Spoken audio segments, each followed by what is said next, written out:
घर की नौकरानी रिया, भगवान का लाख लाख शुक्र है कि मालिक इतने बड़े एक्सीडेंट से बच गए। माँ जी, बच तो गई पर एक जिंदा लाश की तरह। बहू, माँ जी आप ऐसा क्यों बोल रही है? माँ जी, बोलना तो नहीं चाहिए बहू, पर क्या करूँ, मुंह से सच्चाई निकल ही जाती है। बहू, माँ जी रोए मत, हिम्मत रखिए, सब ठीक हो जाएगा। इतने में किचन में खाना बना रही रिया को उसका पति पीछे से पकड़ लेता है।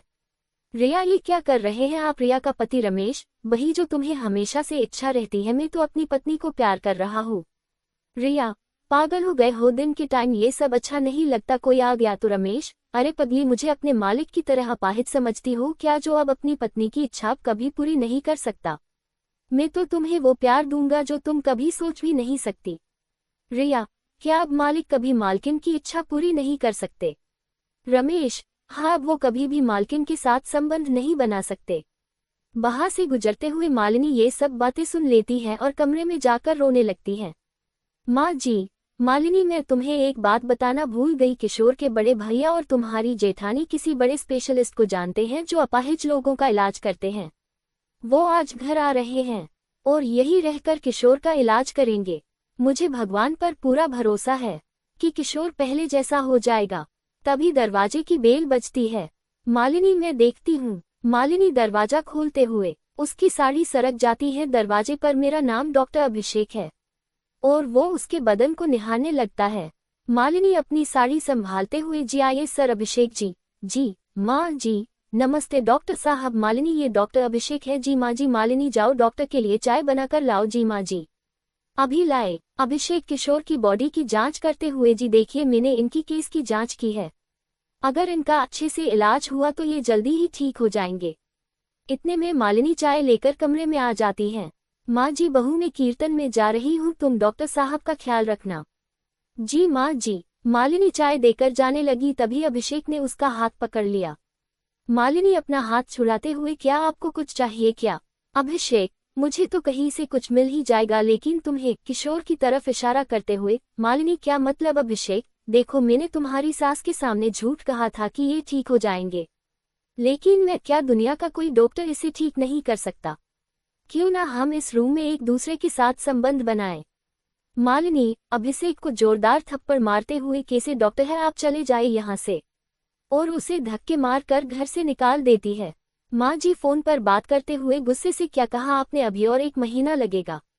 क्या फायदा ऐसी कमाई का जो मेरे बेटे को ठीक ना कर सके? तभी वहां पर मालिनी आती है। क्या माँ जी, हम किसी और डॉक्टर से इनका इलाज करा सकते हैं? माँ जी, क्यों, इस डॉक्टर में क्या खराबी है? तुम्हारे जेठ जेठानी इस डॉक्टर को अच्छी तरह से जानते हैं। किशोर का इलाज सिर्फ यही डॉक्टर करेंगे। मालिनी वहां से चली गई। तभी डॉक्टर रूम में मालिनी का इंतजार कर रहा था। मालिनी खूब सज सवर के कमरे में जाती है और रूम का दरवाजा बंद कर देती है। दोनों एक दूसरे को बाहों में भर लेते हैं और रोमांस करने लगते हैं। अभिषेक मालिनी को उसके अपाहिज पति के सामने बेड पर लेटा देता है और उसके ऊपर चढ़कर उसे प्यार करने लगता है। उसका अपाहिज पति ये सब बेबस होकर देख रहा था और मन ही मन उसे बहुत गुस्सा आता है। तभी दरवाजा खोलते हुए उसकी सास, ये सब क्या हो रहा है? मालिनी को जोरदार थप्पड़ मारते हुए, कैसी औरत है तू, ही पति के सामने उसी के बिस्तर पर इस डॉक्टर के साथ रंगलियां मना रही है? तुझे शर्म नहीं आई? और तुम, डॉक्टर को तो भगवान का दर्जा दिया जाता है और तुम तो भगवान की जगह शैतान हो। डॉक्टर, आप गलत समझ रही है, ये तो मेरी थेरेपी का एक हिस्सा है। अगर हम लोग किशोर के सामने ये नाटक करेंगे तो उनके शरीर में हलचल हो सकती है। माँ जी, क्या तुम सच बोल रहे हो? क्या मेरा बेटा इससे ठीक हो जाएगा? जी माँ जी, तो ठीक है। मालिनी, डॉक्टर जैसे जैसे कहते हैं तुम वैसे ही करो। मालिनी को अब अभिषेक के साथ अच्छा लगने लगा था। वो भी अब उसे चाहने लगी थी। एक दिन किशोर के शरीर में हलचल होती है और वो ठीक हो जाता है। ये सब वे घर वालों को बताने के लिए जाता है। तभी अभिषेक और मालिनी बात कर रहे होते हैं कि अब तुम मुझे छोड़ोगे तो नहीं? अभिषेक, नहीं, लेकिन हमारे बीच एक कांटा है। मालिनी, कौन? वो किशोर, वो तो अपाहिज है। वो क्या हमारे बीच कांटा है? देखो, अब वो कभी भी ठीक हो सकता है। मालिनी, अब हम क्या करेंगे? उसे रास्ते से ही हटा देते हैं, उसे मार देते हैं और बोल देंगे कि उसने अपना दम तोड़ दिया। ये सब किशोर सुन लेता है और जाकर अपनी जगह पर वापस सो जाता है। जब मालिनी कमरे में आती है तो किशोर उसका गला पकड़कर मार देता है और वापस अपाहिज होने का नाटक करने लगता है। जब माँ जी कमरे में आती है तो मालिनी को मारा पड़ा देख चिल्लाने लगती है। सभी लोग वहां आ जाते हैं और पुलिस को फोन कर देते हैं। पुलिस वहां पहुंचती है तो घरवालों से पूछताछ करती है, तभी किशोर की आवाज आती है, मैंने मारा है इसे। माँ जी किशोर तुम ठीक हो गए। पुलिस उन्हें रोके हुए, आप अपनी जगह पर खड़ी रहिए।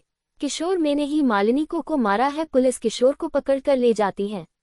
दोस्तों आज की हमारी कहानी आप लोगों को कैसी लगी कमेंट में बताना ना भूलें और हमारी वीडियो को लाइक, चैनल को सब्सक्राइब करना ना भूलें। धन्यवाद।